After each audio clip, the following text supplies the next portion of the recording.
Welcome to the Arlington Street Church podcast. Founded in 1729, Arlington Street continues today as a gathering place for progressive people of faith in the greater Boston area and beyond. We are located at the corner of Arlington and Boylston Streets, across from the Public Garden in Boston, Massachusetts. Please visit ascboston.org for more information about this historic Unitarian Universalist congregation. Arlington Street Church, gathered in love and service for justice and peace. Our reading is excerpts from the book, The Sum of Us, What Racism Costs Everyone and How We Can Prosper Together by Heather McGee.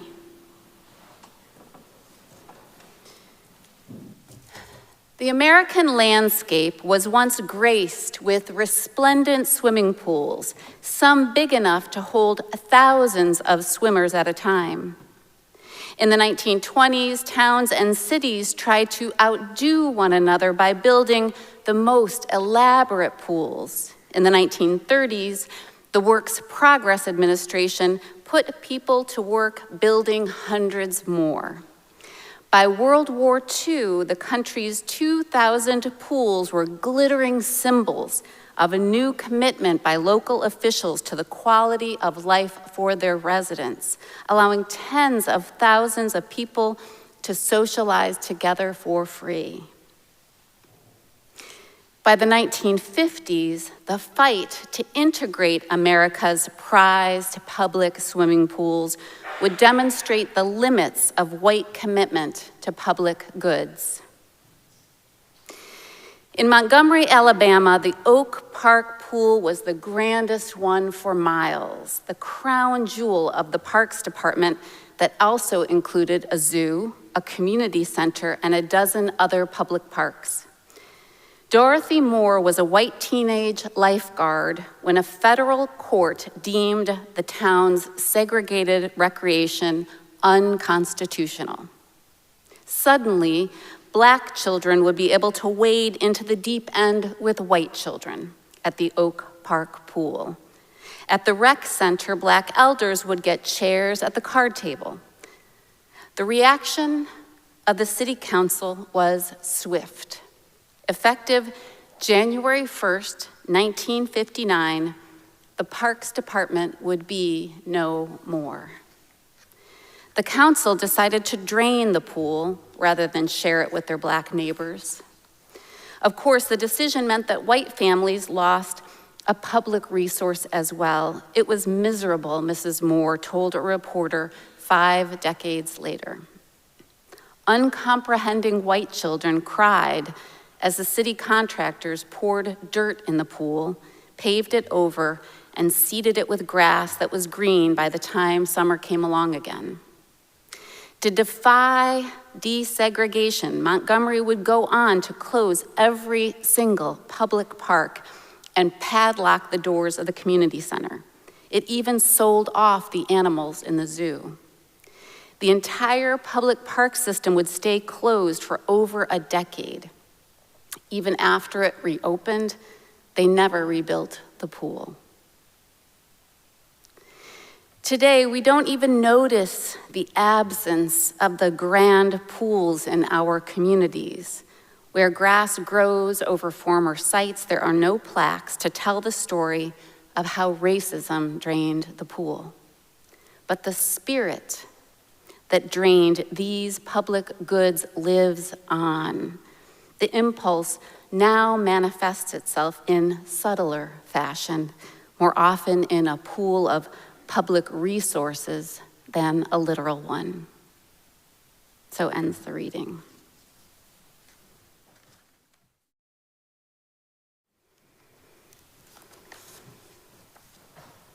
So good morning again. It is good to be back for the first time in quite a number of times to Arlington Street. I want to thank my very dear and longtime colleague, the Reverend Parisa Parsa, for inviting me back, to Michael for the music, and Patrick for coordinating this morning's service, and for all those who are helping pull it together.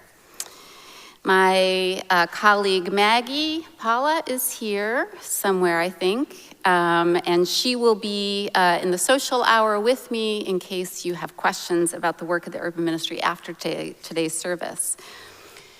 So Arlington Street is one of 46 member congregations around Greater Boston that are connected to the work of the Unitarian Universalist Urban Ministry as members. And the urban ministry was founded 200 years ago by a Unitarian minister who is striving for social justice in Boston with the combined power of Unitarian congregations. And the congregations like Arlington Street continue to play an important role in our work to dismantle racism and to advance racial, social, and economic justice. So today, in 2025, the Urban Ministry has a youth program that serves high school students of color from Boston. We have a domestic violence shelter that serves families rebuilding their lives. And we partner with Roxbury businesses and nonprofits, bringing congregations and the Roxbury community together for change. It's a pleasure to visit congregations that are our members, to thank those among you who support our work and make it possible. I'd like to give a special shout out to longtime supporters, Gaby and Reverend George Whitehouse. Reverend Whitehouse served for many years on the board of the Urban Ministry and is, as you know, a stalwart champion for justice.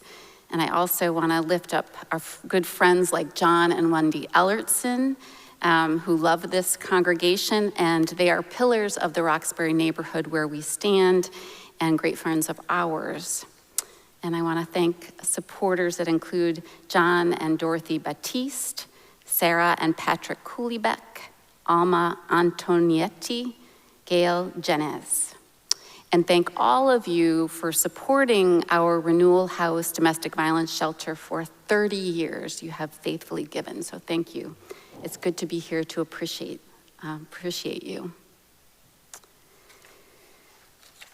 So this morning, I wanted to share a trip that I took in September to the Canadian Rockies. As I was reflecting on 10 years serving at the Urban Ministry, this fall marked my decade of service. Has anybody been to the Canadian Rockies? Anybody here? Yeah, a few. So you know that it's a stunning landscape. And so I hiked in this beautiful place as I looked back at what I've learned in this work while I climbed up a steep elevation, adjusting an awkward backpack, taking in views of glaciers and azure blue water. It wasn't easy going up. I bruised my toes coming down, but it was a wondrous trip. I thought of how it is like the work for justice, bit by bit, sometimes hard and uncomfortable, and with unexpected gifts along the way.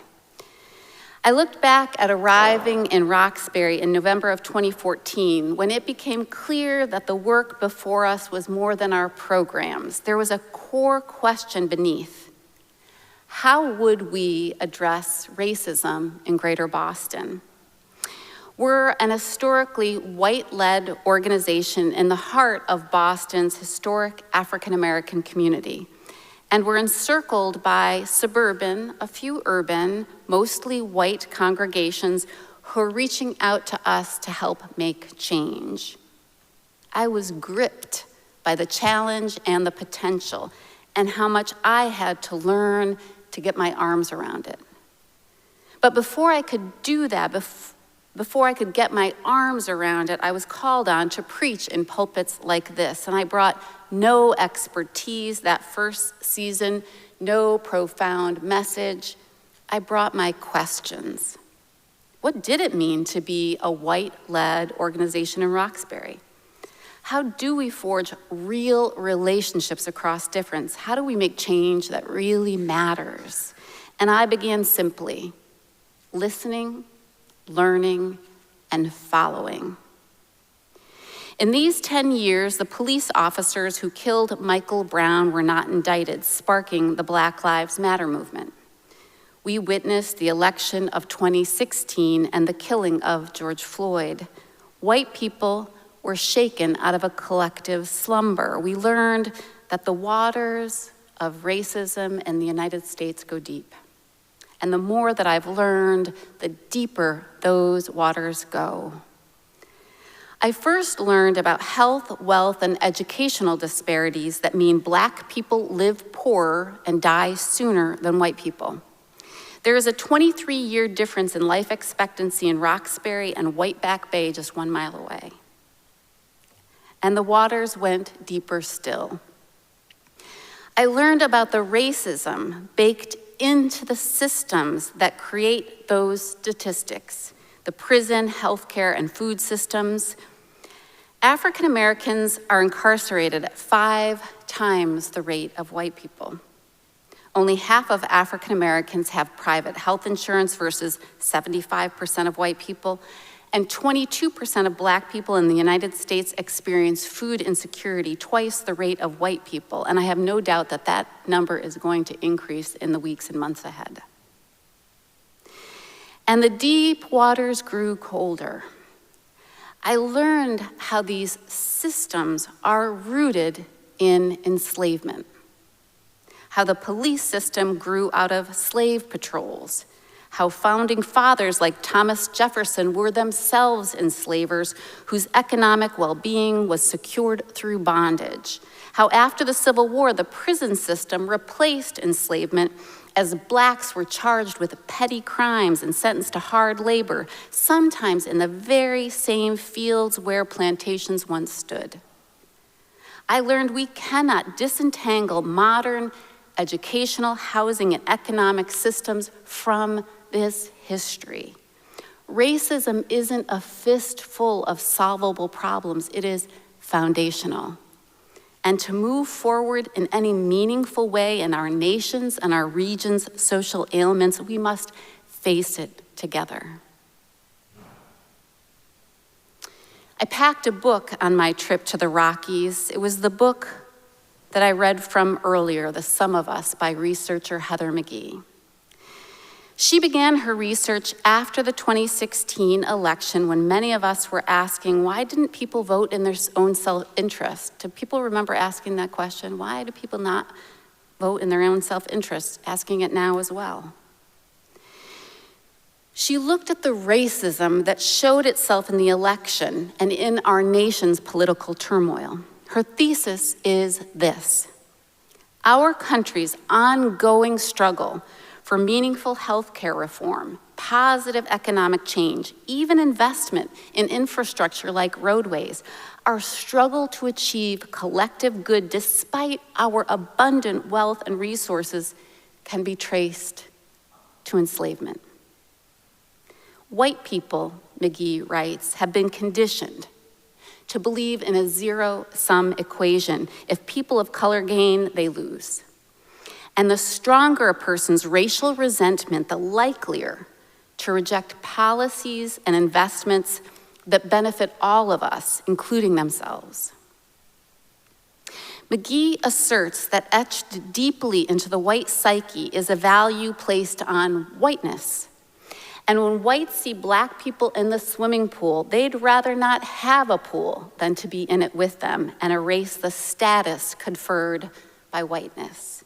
And it is this deep-seated disfigurement of the white psyche that billionaire titans and political tacticians lean into with racist dog whistles to keep us separated and maintain their power and control. It harms especially people of color, and that cannot be overstated. But it also doesn't serve any of us except for a very few at the top. McGee writes, racism works against non-wealthy white Americans. It lowers their support for government actions that could help them economically out of a zero-sum fear that it could help the racialized undeserving as well. She draws a through line showing how this zero-sum thinking has collapsed unions that could advocate for all workers and powered disinvestment of public services like higher education. When more students of color began attending college, she writes, public funding dried up. College students of color 40 years ago were just 1 in 6. Now they're near to half. Parallel to that rise in students of color came cuts to per student funding. In the past 30 years, public college tuition has almost tripled. She posits that it's why states like Texas refuse Medicare expansion, refusing what's basically for them free federal funding that would mean all rural Texans have better access to hospitals. The refusal is fear that expanding public health care would draw and serve more people of color too. Black people suffer the most from racism, but our whole human family is harmed. Solidarity, she says, is the answer. Solidarity. She quotes a longtime activist she interviewed in her research, quote, "If we didn't have these sharp divisions based on race, we could make enormous progress in terms of making sure that people are not hurting as badly as they are or deprived of what clearly are the necessities of life." And McGee continues, "Over the years that I have sought answers to why a fair economy is elusive, it has become clearer to me that how white people understand what's right and wrong about our diverse nation, who belongs and who deserves, is determining our collective course," she writes. "This is the crux of it. Can we swim together in the same pool or not?" It's a political question, yes, and one with economic ramifications, but at its core, she writes, it's a moral question. And it's a question for us as people of faith. I no longer believe that we can advance justice in the United States in a meaningful way without dealing with the history of enslavement and its inherited racism, not in fighting climate change or fighting hunger. Racism cannot be separated from the rest of our social justice commitments because it is part and parcel of it. And that means that we must build connections and solidarity across race in Greater Boston. In our segregated world, that work can seem daunting, but as people of faith, let us not be daunted. We are simply called to begin. We are called to do what we can in as many ways as we can for as long as we can. After 10 years at the Urban Ministry, I still bring to your pulpit no more expertise than when I began. But what I have is a conviction that building relationships across race is foundational for all justice work. And I come to the same strategies as the year I arrived, to build real connections. Those of us who are white need to listen and learn and follow. At the Urban Ministry, we listen to the community to guide us forward. In partnership with the Roxbury Historical Society, we began research into the history of enslavement by the Congregation of First Church Roxbury, whose church and campus we inherited and now inhabit. We published a report citing the names of 58 enslaved persons owned by First Church Roxbury congregants, with even the first minister being an enslaver. And we asked Roxbury community members to guide us forward from there. For the past year, neighbors have charted our course, seeking to learn more about the lives of those named in the report, and trying to track their genealogy to find descendants who might be living in Roxbury today.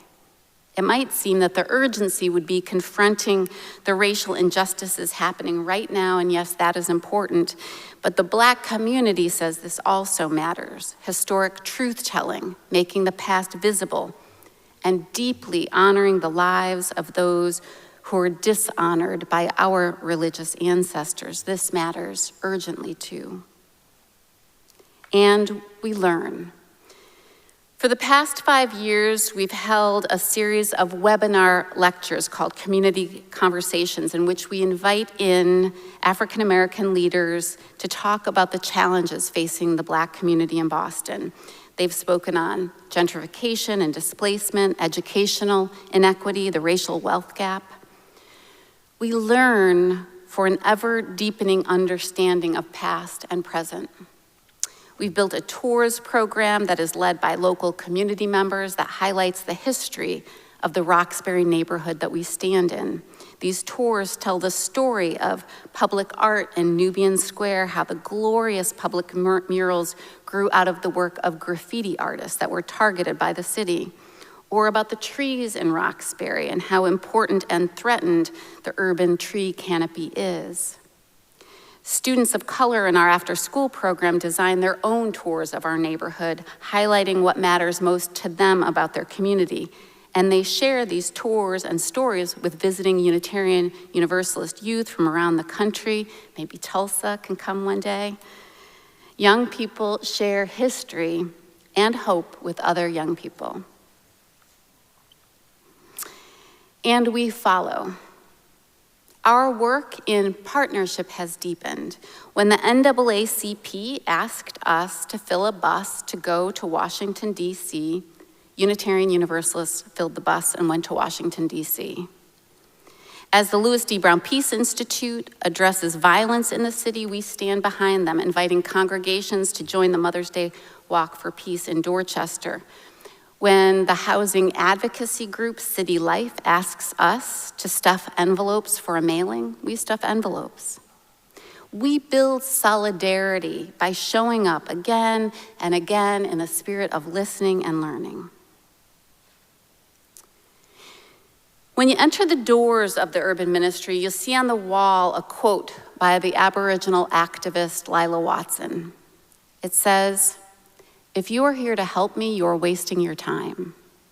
But if you have come because your liberation is bound up with mine, then let us work together."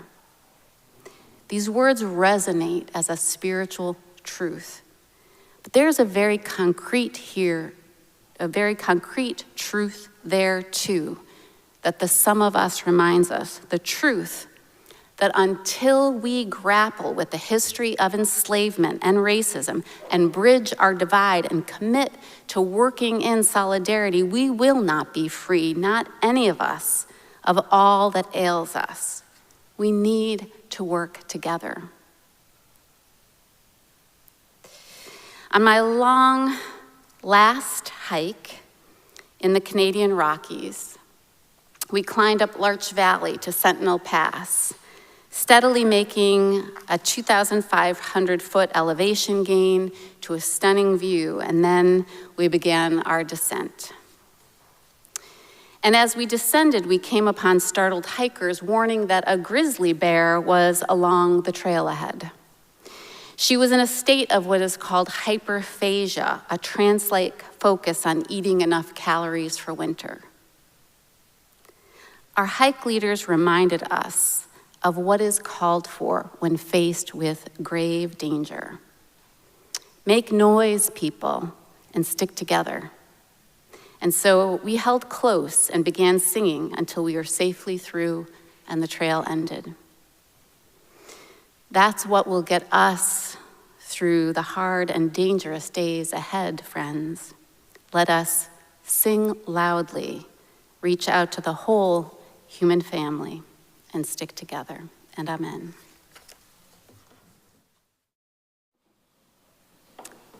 The Indigo Girls have a line in one of their songs that says, "If you have a care in the world, you have a gift to bring.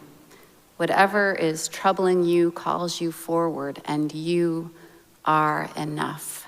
Go forth, knowing that, and go forth in courage and faith." Amen. The service begins when the service ends.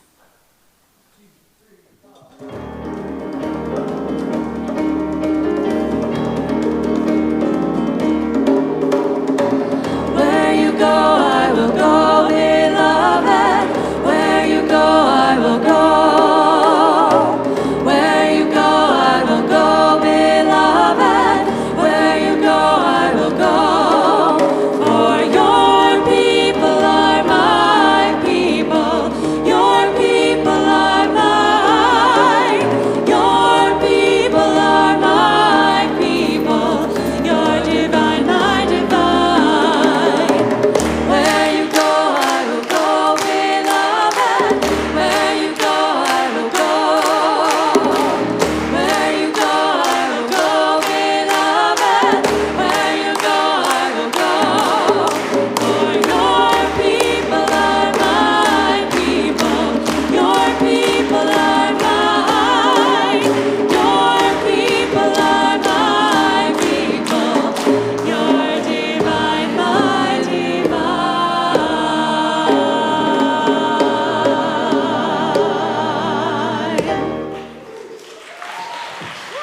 Please visit ascboston.org for more information about this historic Unitarian Universalist congregation.